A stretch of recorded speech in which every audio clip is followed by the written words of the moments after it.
Okay, we're up.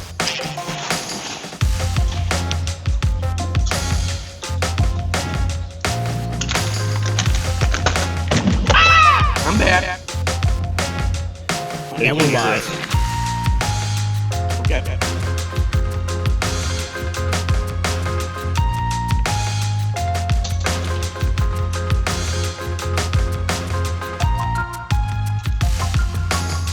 You can go and tweet it out.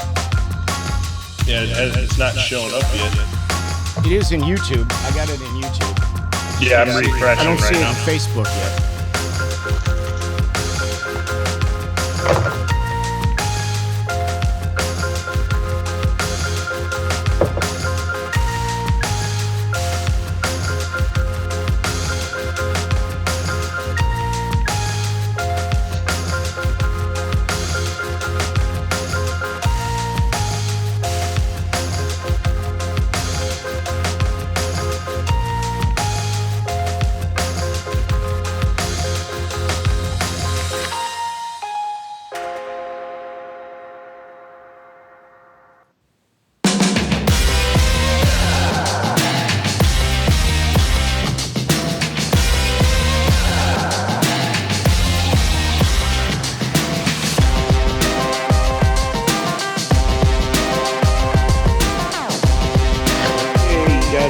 In Facebook, guys. You put it out there, guys? No, go ahead. I just saw that.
What's up, everybody? I am Scott Smokin' Sills, and I want to welcome you back to the channel. It's lunch in the ref room, with me and Brad Bumrock and our special guest today, Mr. Dave Zednik. Welcome, everybody. Hope you guys are doing well. Hockey season has returned. We're all pretty excited about that. Actually, we were very excited about that. And today on the show, we are going to be talking about the future of hockey for us because it's almost seminar time and we've got a lot of updated information for everybody. So that's why we've got Mr. Zednik with us. For those of you that don't know Dave Zednik, he is a insider in Illinois hockey. He is a scheduler, a board member, a referee. He works for the NHL. All the accolades. He's one of the good guys. So we're really excited to have him. Toes wet and everything. What's that? He's got his toes wet and everything. I'll tell you that. Let me tell you, he's at every place and every rink that I go to, and it's like a monkey on my back every time I walk in. All right, so a couple things, guys. For all you guys out there that are watching today, first of all, thank you for joining us. I'd like to ask you to please subscribe to our YouTube channel. You can do that. All you have to do is go to YouTube and search Ref Room. We probably will have the best quality over there in terms of viewing the program. You can also catch the replays afterwards. If you would like to ask questions, we're going to do some Q&A today. Please identify your question with a Q in front of it so we can look at the comments.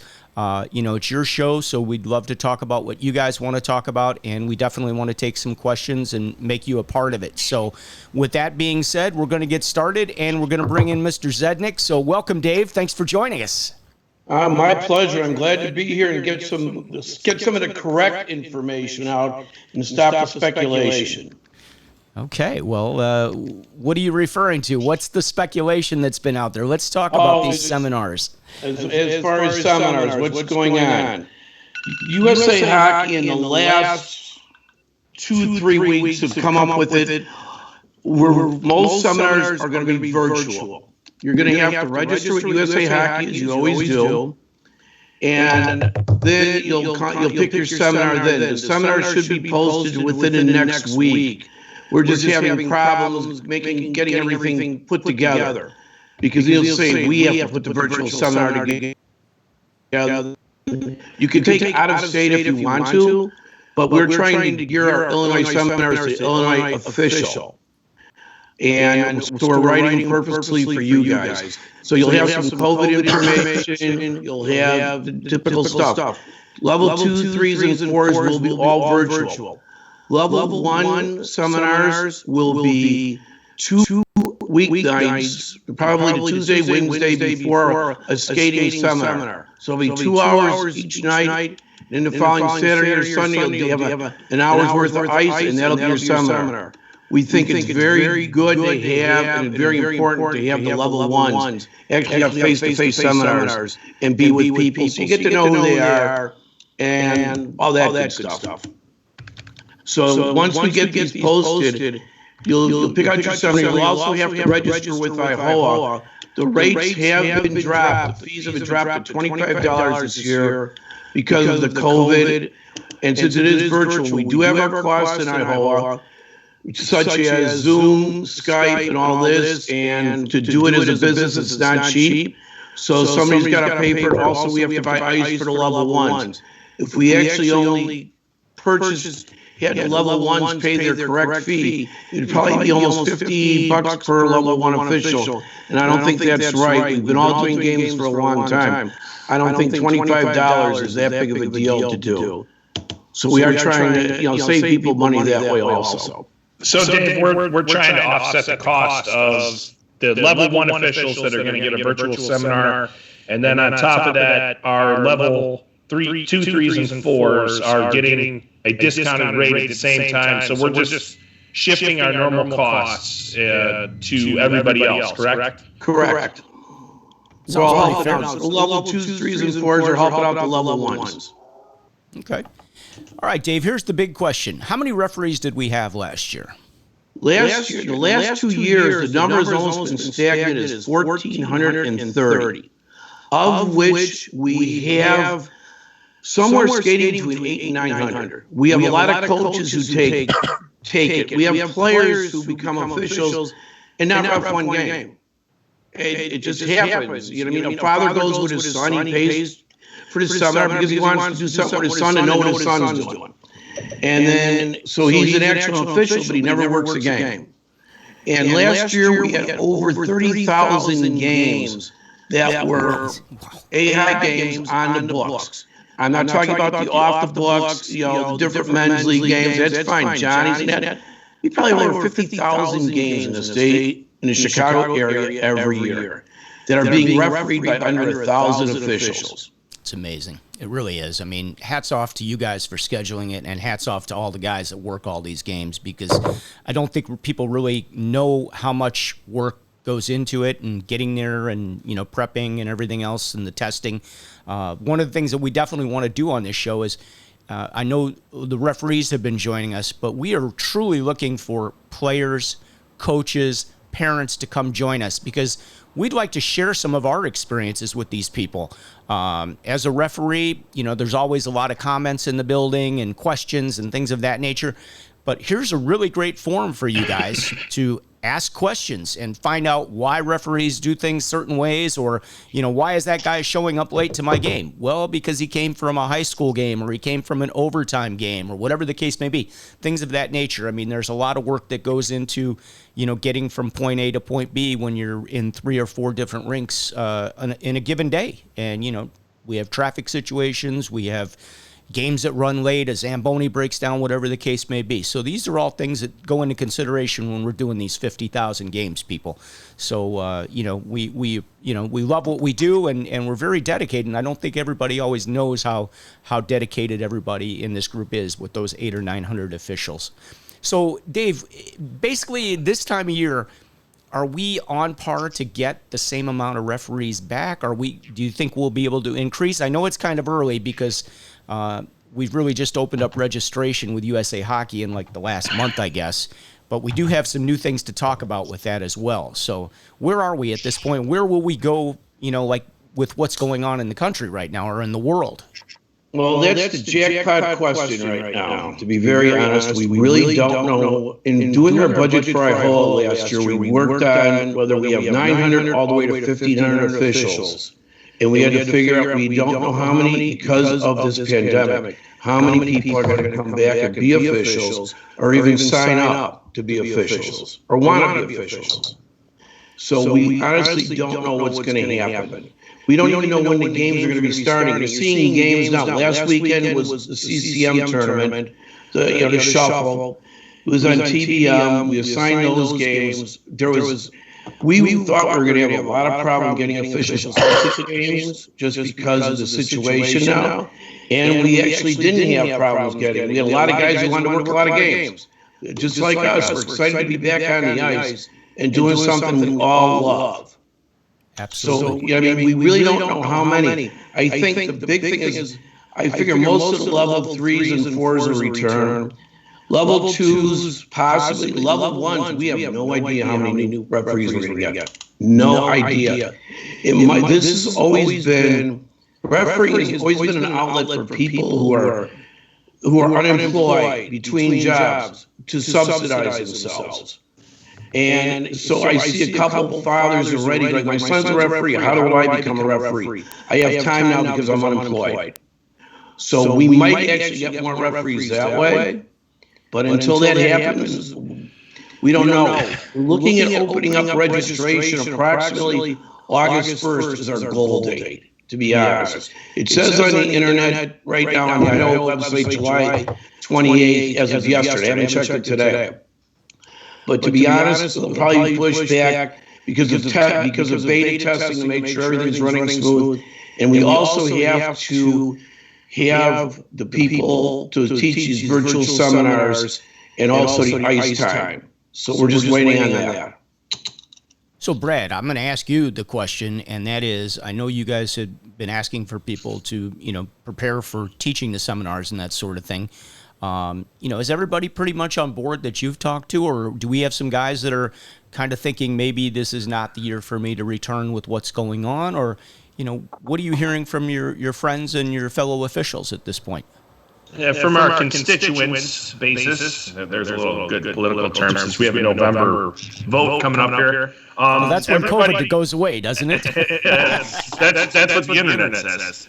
But anyway, so right now, lots of people have said yes adamantly, and they want to be involved. But I have had some older members of the group that are not comfortable doing online seminars, and as much as we love them, the bad part is this year, because of how everything's going, USA Hockey's going to make them sit in one of our seminars, which I think they'll understand and we understand, even certified instructor-wise. The hard part is right now, I don't think anybody knows, because I don't think you know, Zed, are we allowed to use assistants except for on ice? No, they all have to be certified instructors for the virtual seminars.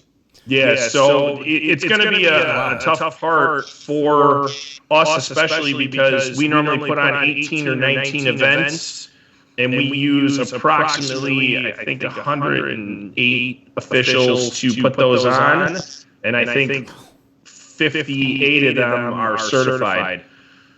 The good news is you only need 2 instructors basically to run a meeting, so that'll help out, and then a third, which is going to oversee the meeting, which is going to be one of us that's on the oversight committee, I guess, right, Dave? I think that's what we deemed ourselves. Yeah, I don't know what we call ourselves. Craig Walter, Brad, and I are basically we got to be at every seminar and running. And our referee chief, Eric Kousel. Yeah, we're also, just so everyone knows, the level 2, 3s, and 4 seminars probably will have 1 or 2 on weekends, but most of them are going to be on weeknights because they're only going to be 2.5 hour seminars. We don't need to have the big long ones. Why do it on a Saturday? We have enough things to do on the weekend. That's what we're looking at doing, is doing it during the week, so you can get out, so we can get it done. 7 to 9:30 or 10 o'clock, we're done.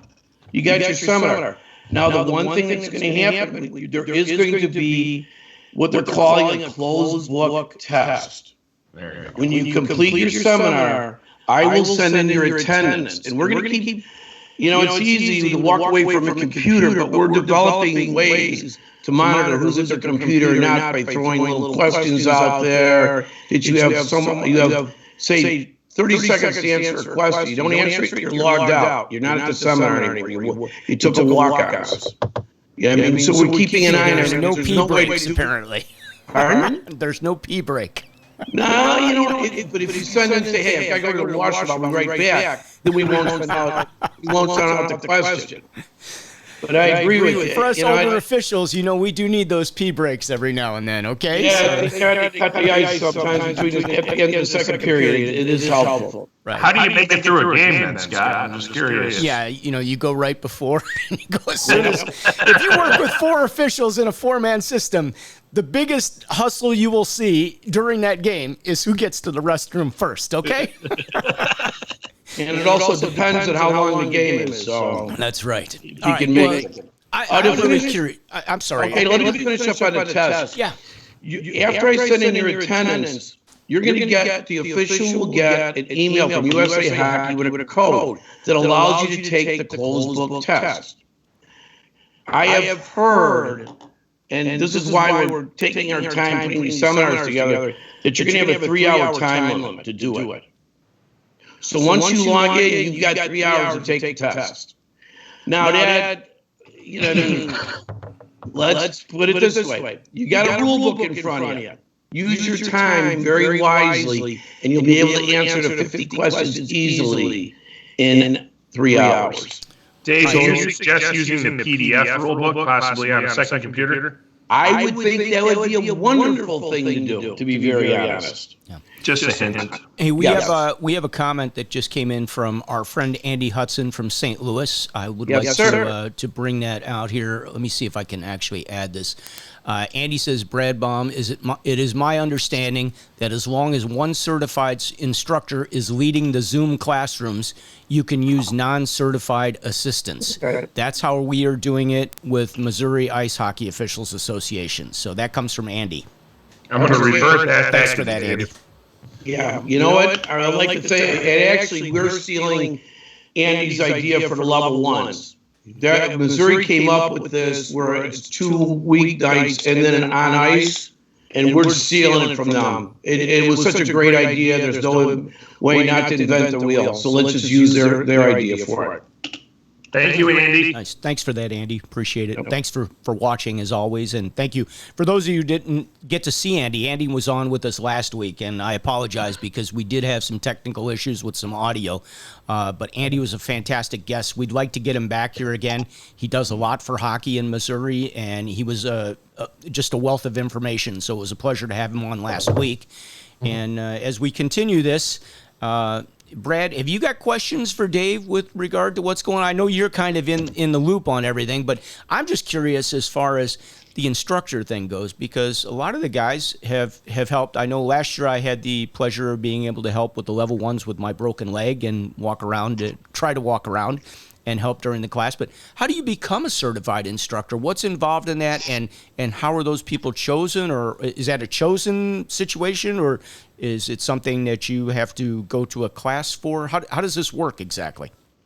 So the way certified instructors works, especially in our local and some of the bigger locals, is you can petition USA Hockey. So there's a form you fill out online, and you can put in for it, or you can go to your local and ask them to submit your name as well, because no matter what, USA is going to ask, hey, who is this person?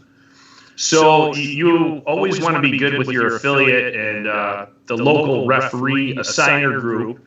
And you can go out there to Colorado, you take a week class, and it's a good class. I'm not going to put it down at all, but you're in Colorado Springs or in Lake Placid. Is that right, Dave? Yep. Well, we sent almost all of our officials to Colorado Springs. Right, but there's 2 sites. I know that because who knows who's going to be on. Yep. And it's at the Olympic Training Center. The facilities are amazing, other than, you're up in the altitude of, God only knows what, and you have to drink 10 pounds of water a day in order to not get sick, which I believe 2 years ago we sent somebody out there and they got a little ill. But you go through a bunch of classes. They give you some new knowledge, a big data dump now because it's online, which it used to be a binder that they used to give you, which they don't anymore. And it's a good experience. You meet officials from around the country. You get to share ideas with people that you might not ever share ideas, and make friendships too. So if you want to be a certified instructor, I'd suggest talking to your local, because you still need the affiliate to subsidize you and say, hey, yeah, we'll do this. We're very lucky in Illinois here. Illinois is very good to people that want to be instructors. So it's a great program, and if anybody's interested, I'd suggest it. And then the only difference is I'm lucky. I was part of the last group that's certified instructor for life. The new groups after that have to be recertified every 5 years, correct, Dave? Yep. So, yeah. Does that mean going back to Colorado, or are you able to do it online? You do it online. Yep. Or the Midwest referee. Shelby Brown, our Midwest referee in chief, will have a meeting and bring in people, a recertification meeting.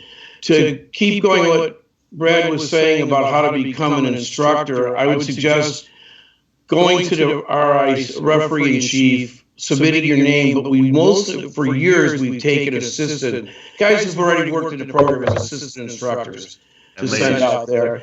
And then there is some commitment that we ask. When we do send you out there, you're going to be a seminar instructor, because in the past, we've had people who take it, then all of a sudden they disappear. And it is an expense for IHO to send someone out there. And so the first 2 or 3 years, we ask you to work not just 1 or 2 seminars, as many seminars as you can. So normally everybody's going to go and work like 6 or 7 or 8 seminars. And that's really where you learn a lot of things also. I mean, I really enjoyed doing that when I came back from Colorado. And to be very honest, I learned stuff there that I teach in a class. Then I took that class, in fact, with our Midwest referee in chief, Shelky, I want to say back in 2005 or 2004. It was a long time ago. And I was out of high school 4 years. Well, you're a young stud. What can I say? All right. Well, I've got a question because we have some changes this year with the way that we are registering and the number of items that we need to take care of with registration this year. So first of all, we go to USA Hockey. We register. I think it's, I don't know, for a level 3 or 4, $90 or something like that. Correct. But we used to go to the IHOA website at that point and get a seminar. Where are we right now with seminars as far as the registration for IHOA and what we need to do? Okay, I would suggest registering with USA Hockey as soon as possible because you have to do your modules, you have to do your online. Also, because of our Congress, everyone has to be screened. It's a $30 screening fee. If you're 18 and over, you have to be screened, even if you've been screened in Illinois already. It's a national mandate. It's coming out of Washington, D.C. No ifs, ands, or buts about it. There's no way to get around it. So this is a new screening in addition to what we have all done in the past. So I personally, I did it already. I believe I have a green light, I hope. But I did it on a Friday, and I think by Tuesday or Wednesday, I already had my green light. So it really doesn't take a long time, but they have to have it done by September 1st. So even though our credentials are good through November normally, you can't work games, is my understanding. Is that correct? Unless you've had this done by September 1st. Though you cannot work any USA hockey games that are rostered. USA sanctioned hockey games. Correct. So you have to get that done. Now to continue with the seminars, we'll be posting through the USA Hockey site the seminars. So you can go in there, you can register now like I've done, then go back and select your seminar at a later date. So you can do all your modules, you can do your open book tests, and all that good stuff. You're going to have to register with, go to IHOA, you will not have a seminar to pick.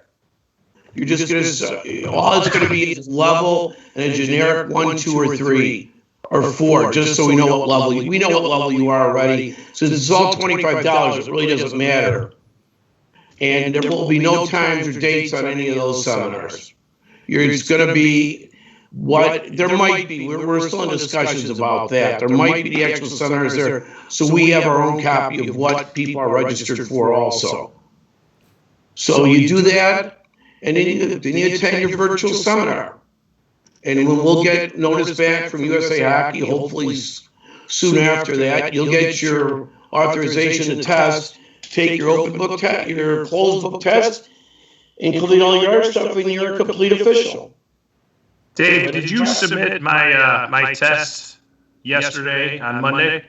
No, I did not submit any attendance because I'm actually on vacation this week. Okay. You got 7-day drop dead. I really didn't want to be sitting out here instead of being on a pontoon boat, having a Coca-Cola and an iced tea. I think that's called a blues cruise, isn't it? Yeah, it's a blues cruise, but we're trying to be nicer. There might be children on here. Right. I was wondering why I didn't receive my code yet to take my test. Correct. That's why you will. And I figured it will be. And plus, there was 4 of us who did a dry run on this, a beta test last Friday. I think it was last Friday or Thursday.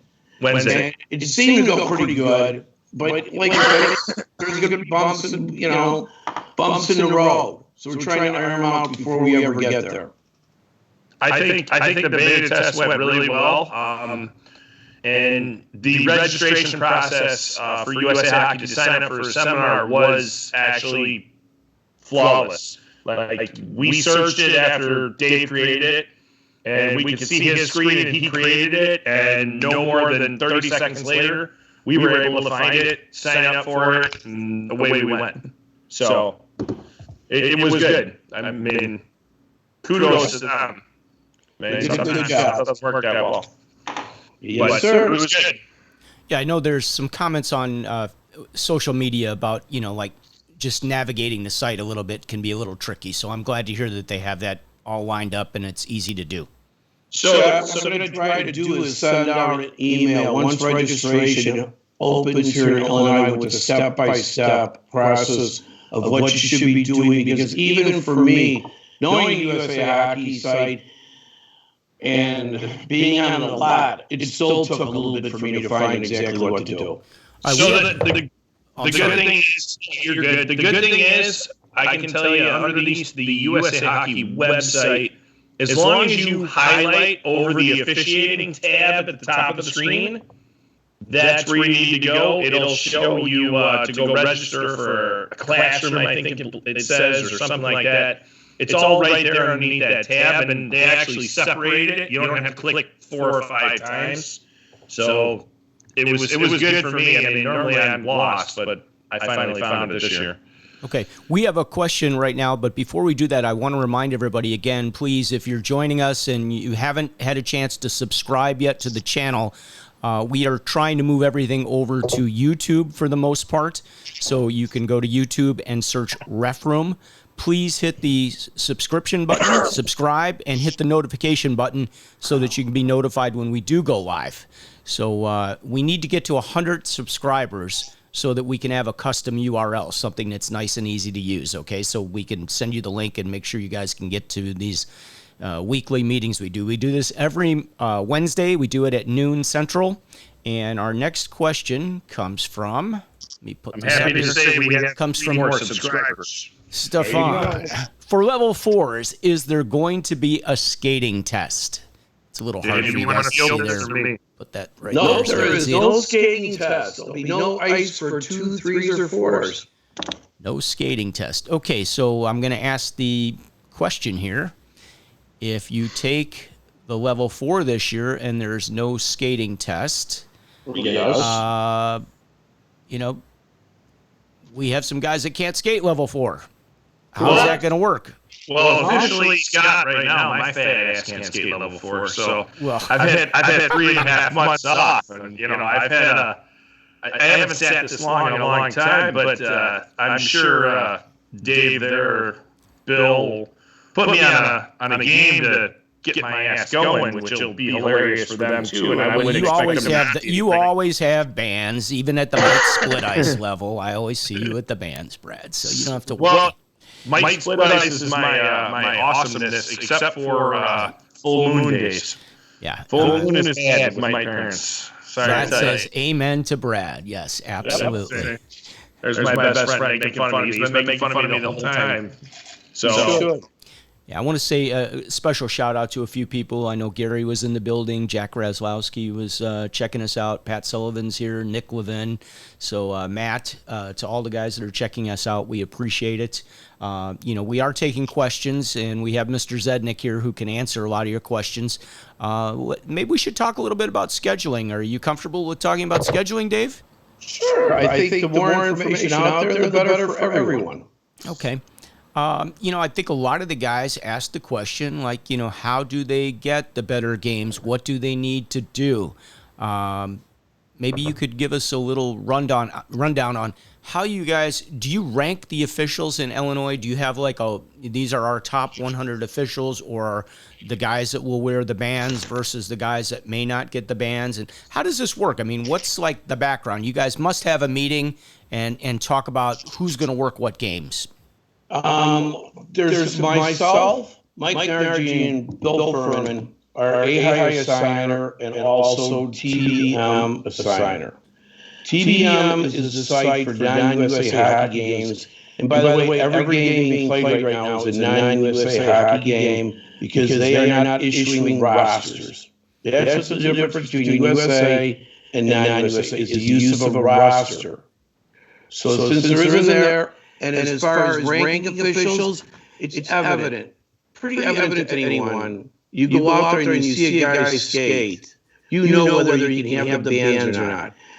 Or work high school, work college, it's not that. Probably the hardest skate that right now is Bantam double and triple A games. When you have those, it's 2-man, and those kids are going up and down the ice, they're checking. I mean, they sort of do it as a service to the kids by having only as 2-man, because it's a very hard skate and you're really working hard. So that's where we look at as an assigner. Who do we put on those games? We know who the good skaters are at. And to be very honest, the hardest thing, I turned 62 years old, unfortunately, so I'm aging. So I basically stopped banding any game except for a 4-man high school or a midget game, because I can, you can still skate that. I can line games. I will not do any three-man.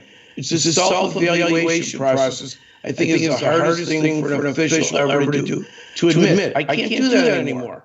The way I looked at it for myself and talking to other officials who's done this, when it stops being fun and becomes a job, don't do it anymore. Hockey should be fun. You go out there, you're interacting with a coach. Yeah, you might be yelling and screaming with him, just being a total donkey. But you know what? You can still sit there and have fun doing it. Talk to the kids. I mean, this last weekend I was working with the kids, and I went up to a kid who did a reverse check on no checking. And I go, that was a great play you did, but you got to do that next year when you're a band. You can't do it as a peewee. Did it in front of a coach, and the coach thought it was great that I interacted with him. And I told him why he was getting a penalty. See, that's when you know you have a good coach. Because I'm going to give you an example that I had a kid that jabbed at the goalie about 4 times after the whistle, and I gave him a penalty for it. And I explained to him what I was doing, and the coach was like, "Oh, just keep doing it." He was just grumpy. That kid proceeded to take 3 more penalties of the same nature during the course of the game. That's where you got to have a coach that supports what you're doing. On the other hand, we had a kid that got a 5 in a game, and paramedics were called, and the coach from the team that got the 5 in a game thanked me for giving him the 5 in a game. So, they support it too. These guys, the good coaches know, they understand it, and they get things. So, I like when you have guys like that out there. Scott, you try to say that communication is key. Yep. Absolutely. We are in the communication business. If you are not a personality and talking out there, working these games, it makes it a lot tougher. Having a good rapport with any of these coaches that you see on a regular basis makes all the difference in the world. You don't want to be that guy that walks in the building and the coach goes, "Oh, no, not this guy." You don't want to be that guy. I mean, I think that's how I got in the AP program. I said that on my sheet that you fill out the questionnaire, and Aaron, I don't want to be that guy. Well, we made it. Well, she turned it to online, and we kept going online for that questionnaire. But hey, Dave, since you mentioned rapport, how do you build a good rapport with coaches with the games that you work? I know, as a designer, you guys have a rapport with coaches, organizations, all that. How is that built from the official standpoint when they're on the ice? First thing, right now it's hard to do because of the COVID. You can't shake their hand before a game.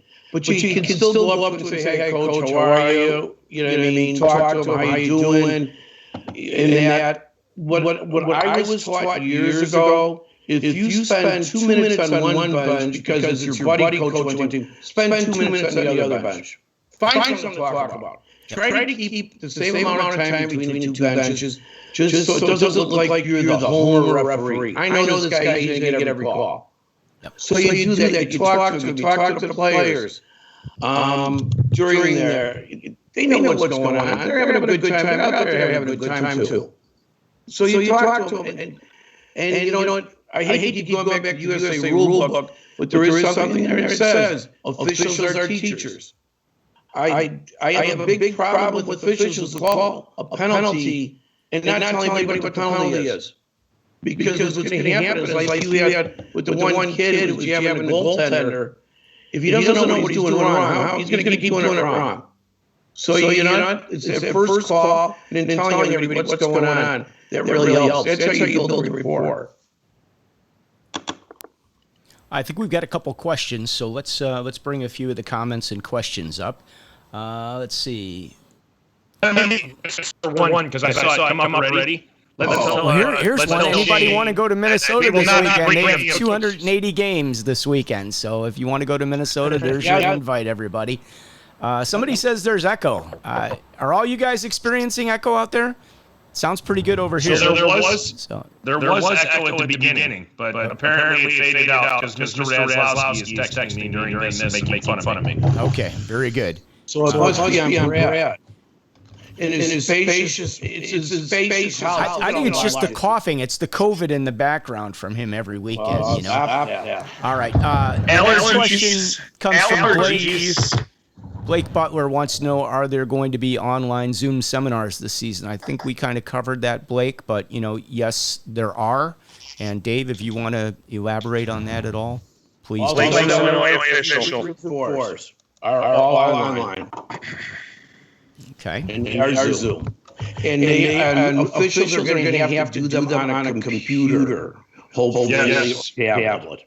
Because of that attendance problem, we can tell. If you do it from your phone, you're probably not going to get attendance at that seminar. So you're wasting your time also. Yeah, when we did the test, Dave, I did mine on the iPhone originally 2 weeks ago. Right. And trying to do polls is almost impossible. Like it works, but there's such a big delay. I would suggest doing it on a computer because I did it the next week. Do it on a computer. All right, so one of the guys says he's still got echo over there. So if do me a favor, Brian, if you're hearing echo, go ahead and put it in the comments if you're hearing echo still. I think, I don't know. It sounds perfect to me over here. TJ says there's still echo. So is it echo? Tell me who it's echoing from. Is it echoing from me, or is it echoing from Brad or from Dave? Somebody throw that in the comments, and we'll try to address the situation. Probably. The coughing is in stereo for sure, but that's just what we do weekly. I hit the cough. He says yes. Times. That really helps. Yes. Okay. Yes. There you go. They are begging people to wear games up here, all the might and squirt games you want. Okay, I'm guessing that means Minnesota, all the might and squirt games. Well, actually, we have a lot of games here in Chicago this weekend, and in fairness, one of the things I want to mention, now we do have when Dave refers to the TBM site, that is the Three Blind Mice site, which looks like the IHOA site. There is also another website for you guys, and that is the Horizon site that runs through Bob McPherson. It runs through Mike Wagner. Steve Denzer, I believe, is Steve Deinzer. Sorry, Deinzer. And who else is on that puts games up through that site? I know Jack does some games, but that may not be through the Horizon site, I don't believe. So, guys, there are other sites as well for you to get games. So if you are a newer official and you're not familiar with those sites, feel free to email us or something like that. We'll put you in contact with the right person. Because I know if you're a newer official and you're looking to work games, I know that, one of the hockey directors when I first started was nice enough to give me a couple of people's email addresses. Reach out to these people. They're looking for people to do games. They want good people. Am I right, Dave? What are you looking for? I'm looking for someone who can skate. That's the big thing. It is hockey, so we should. The other thing is someone who hustles. If you're in the right spot, and even if you make the wrong call, you're in the right spot, you can sell it to the coaches, to everyone there. But if you're making goal calls from the blue line or the red line, and I mean the center red line, it's very hard to make that call, even if you're right. And if the coach starts questions about it, it's very hard to say, hey, that's the call I saw. Well, guess what? You're out of position. It's very hard to sell that to them. Yeah, that's men's league positioning. I was going to say I think you differ. I had a 4-on-4 men's league game last night. Nobody had a problem with me being anywhere calling a goal. Well, that's different. That's 4-on-4, but you get into it. When you get, the way I look at it, we're getting paid to be out there. Roughing a game. You have kids where parents are paying anywhere from $2,000 to $20,000 a year to have their kid play. And the most complaints we get is that guy didn't hustle. It ain't that he didn't know the rules. Everybody basically knows the rules, what they're doing. But the problem is, didn't hustle. He just put out there. He was making calls on the blue line. He was checking his phone. Come on, guys. You're getting paid. It ain't a huge amount of money, but you are getting paid. And parents pay a lot. You just want to see some hustle out there. They can live with bad calls. Yeah, we are the only professionals on the ice, guys. I mean, we are the ones that are getting paid. The coaches are getting paid, too. In a lot of cases, they're not, to be fair. At the AAA, probably at the Central States level, yes, they are. But if you're doing a house league game, that could be a dad or somebody that wants to become a coach that's just really helping out, being a good person and giving back to the community of hockey. So, yes, that is absolutely true. The one thing is that's why I'll state that's why they give me games. I hustle, but I'm probably not near close enough. And some coaches have tried to point that out, but they never win. You know what? I think coaches over the years request me as an official, not because I'm that great of an official. But one coach told me, I like it because I get sweat equity out of you. I see you sitting there sweating and you're moving the whole time. He goes, I don't have to worry. Sort of calls wrong. I care, but you know what? At least you're moving and you're hustling. And that's what I see as an assigner. That's what I see in Brad and Scott. Is they're hustling out there. They're moving. You don't I'm getting like 50 texts right now. Well, I'm just going to come from my buddies. They're going to say I don't hustle, by the way. I'm going to throw this out there, guys, because, they offer some skating sessions. If you have not been to the skating sessions, IHOA does this throughout the year, and I hope we're going to do it this year. I don't know, Dave. You can tell us about this, or Brad, because you run the development. But we get these sessions that are available to us to go learn how to skate like a referee. Skating like a referee is very different from skating like a player. When I first came to refereeing, speed-wise, no problem. Can I skate backwards? Can I skate forward? Yes. Looks terrible. Choppy as can be because I was a winger chasing pucks, okay?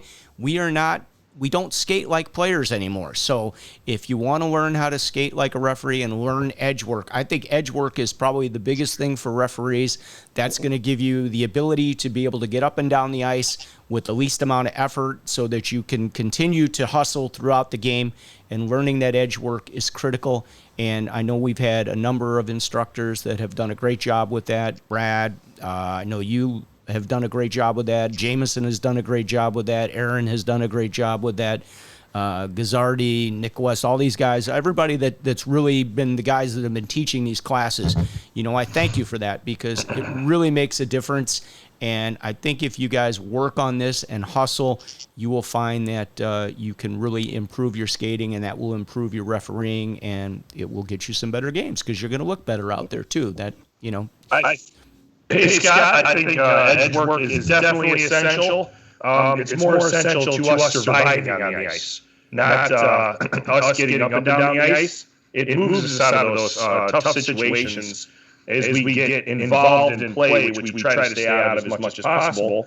But the biggest key that I've been trying to teach in the past year and of the development program is how to cheat. And I'm not saying cheat like hustle-wise cheat, but there are ways when you officiate to conserve energy by stopping at the center line. If you look at a three official system, you'll see, if you're well-knowledged, you'll see the referee, as the play stalls at the neutral zone, the referee will stop right at the center line.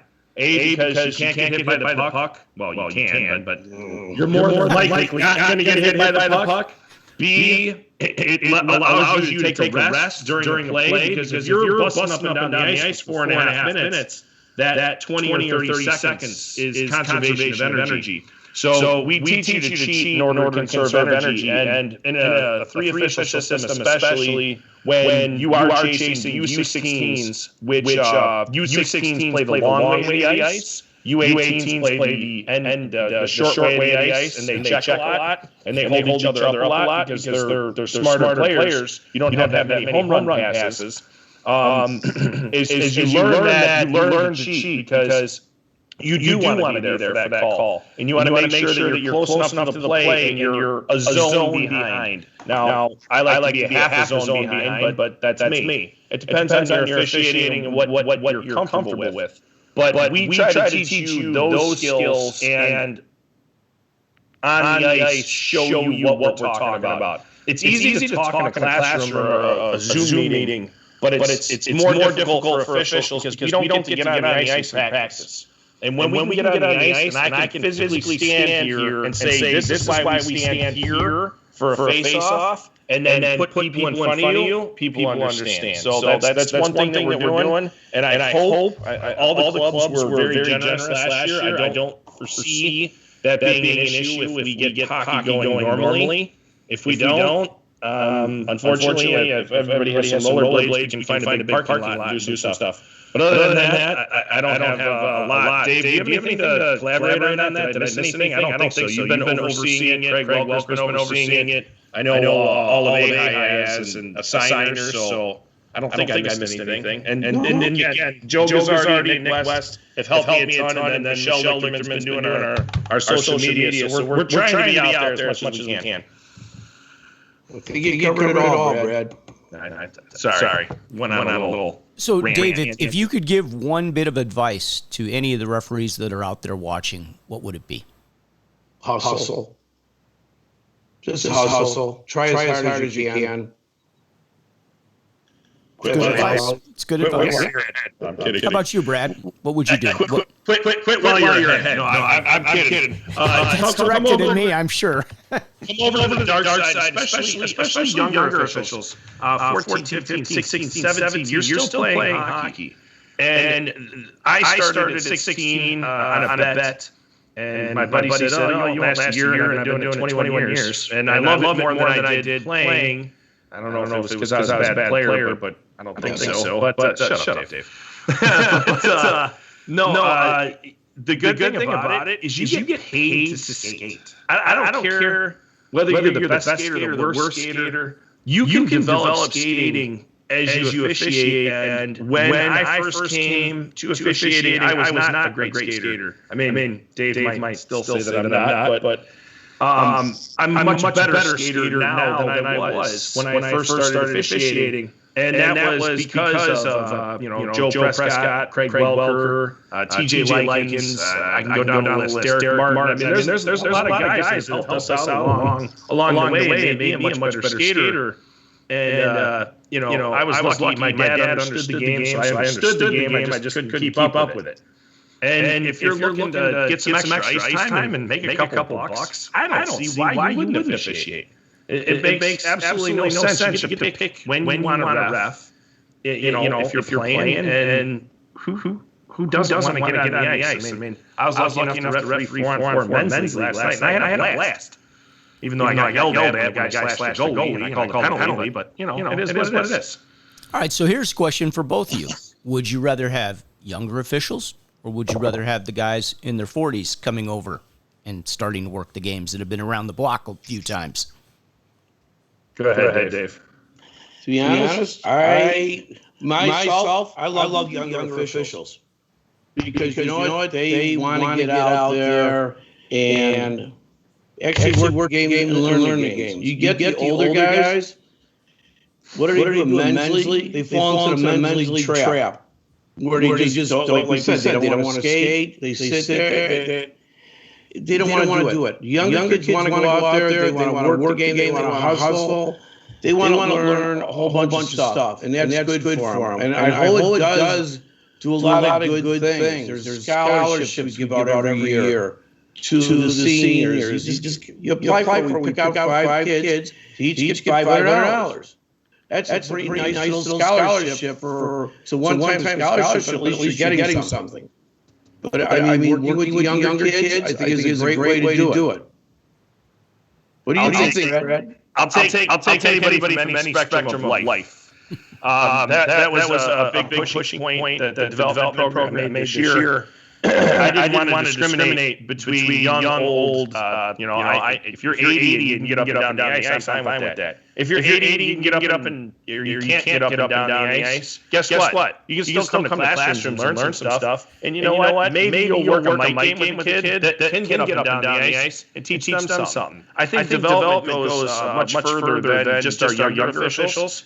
I think if we make better partners for ourselves in the older ages, middle ages, which I like to refer to myself now because I'm 37, the crafty middle-aged veteran.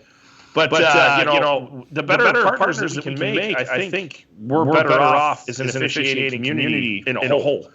Because we still have to work the games together, and if we have 100 games on a Friday night because there's a big tournament, there's a filter down, and I might be on game number 20, and I have to work with a guy that's never ever worked that game, or 2 officials that have never worked that game. And the better I am, I can get them through that. That's fine. But it'd be better for them to have at least a basic understanding and knowledge of what they're getting into before they get on the ice. And I know, Dave, that's not a knock at you guys. It's just reality. Yes. So it's reality. I agree with you. There's nothing you can do. How many games do we have on a Saturday night, Dave? I mean, on a typical Saturday night in Chicago, how many referees do you need? How many games have you got? Because I know we are booked solid. We have way too many on Saturday night. Right. I mean, just absorb. Everybody wants to play on Saturday because, and I talk to club presidents, I talk to the managers, and I go, move. I think it's very foolish when you have the Falcons playing and the Bulldogs, two Northside teams, on a Saturday night at 7 o'clock, a Pee Wee game. When if you played it on Tuesday, I'll put very good officials out there in the game. But then what do they end up getting? Two young kids. And they say, well, these kids shouldn't be. Well, unfortunately, on Saturday nights, guys like Brad, you, Scott, will go to your college games. So we lose you for that. You lose you guys for that evening. So it's a filtered down effect. There's just about every rink plays that are full capacity every Saturday night. Yeah. And it's foolish. I agree. I mean, I know personally I would love to see more games Monday through Thursday. The guys are there. The teams are there practicing. It's not like the excuse, well, we can't have them out at that hour of the night and, they got to go to school the next day. They're in the rink. They're already skating. They may be skating harder. They're at practice. So even the guys that are riding the bench are skating hard because they're at practice. So I think that, I would love to see more games Monday through Thursday. I'm sure a lot of the officials out there, if you guys are out there watching, if you'd like to see more Monday through Thursday games, give us something in the comments to let us know. But, I'd like to be busy. I'd like to be doing doubles on Monday nights and Tuesday nights, okay? If there were more high school games during the week, Dave, you know that I'd skate all the time. But there's 2 nights a week. Normally Monday and Wednesday. I don't skate. Wednesday's my day off from work as well. It's my only solitude of the week. But I would probably skate if you could put together a high school varsity double on a Wednesday. I'd be there. If you put it on a Tuesday and a Thursday, I'd be there. I mean, you would get better officials with more experience because the games are available, which then would also counteract the trickle-down effect on the weekends. Because those better officials would be working those games on Tuesday or Thursday, and then they wouldn't have to go out Friday night or Saturday night. They could stay home with their wives, girlfriends, families, and then you would get the younger officials that may need more experience. But you also get guys like myself that I'm a junkie and I love to be on the ice. So I just think it's a good culture. I mean, that's the way I look at it. I could be nuts, but unfortunately, it's not up to us as signers to schedule the game. We just schedule officials. The teams and the leagues put together their schedules. And the New Triers, the Loyolas, the top teams don't want to play on Tuesday, Wednesday, and Thursday. They only want to play on Saturday and Sunday. So, unfortunately, we get that. Scott, go ahead. I was going to ask you too, Dave. I mean, you're really an insider here in Illinois with all the rinks and the presidents of all the organizations and everything. Are all the rinks doing okay? I mean, are they going to make it through, the close downs and the tough times that we've had? Are we going to have all the teams that we had?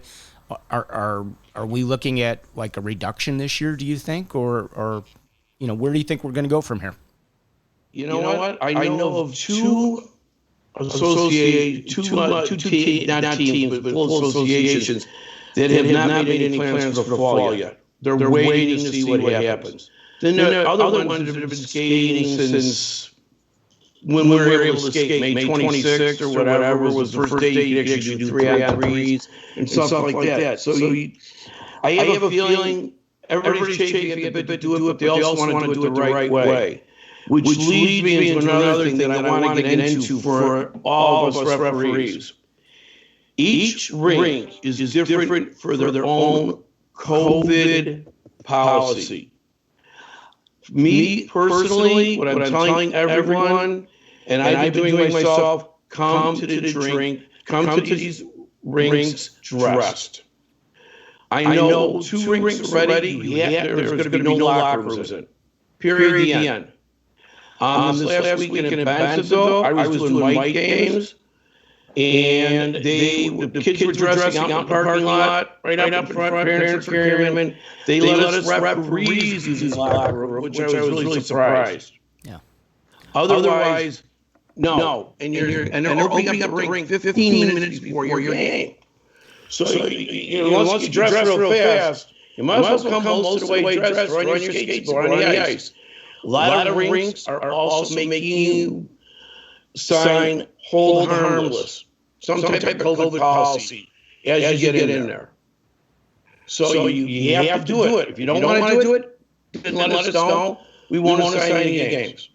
Or we'll assign in areas. Speaking of Bensenville, I mean, I was at Bensenville over the weekend observing some games, and I got to say, I thought they did a really nice job. The staff was there; they were cleaning. They went around and sprayed the boards everywhere where people were. They took care of all the high traffic areas. I thought the staff did a really nice job as far as that goes. I do have a question though, and that is, you have teams coming in from California and Vegas that were playing together, and teams from other parts of the country that are on the 14-day quarantine list here in Chicago. How are those teams able to come in and not have to sit that 14 days before they were able to play? I mean, they're flying in to O'Hare. O'Hare is part of Chicago. So how does that work, Dave? Is there an exemption because it's youth sports?